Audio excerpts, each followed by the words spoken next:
Mo te lo vai a allenà all'Uzbekistan, a meno che l'Uzbekistan non vince il mondiale, non hai credibilità nei tuoi risultati, capito? Ma quindi a questo punto io ti suggerirei al signor Cannavaro, perché per me esiste un Cannavaro in realtà, che per me è Paolo, non è Fabio. Ma io direi al signor Cannavaro, ma perché non ti metti a fare un commentatore del partito come fanno tutto quanto? Cioè, chi non vale, perché anche per esempio Alessandro Matri ha il patentino da allenatore.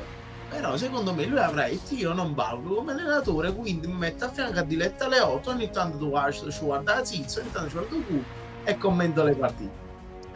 Non si poteva dire, Non lo mi so, dissocio, mi dissocio, mi dissocio. va bene così, va bene. No, in realtà non è che non si può dire, figurati. In realtà No, non è cioè, ma va a allenare l'Uzbek, ma vorrei che ci sta una squadra serie C dopo.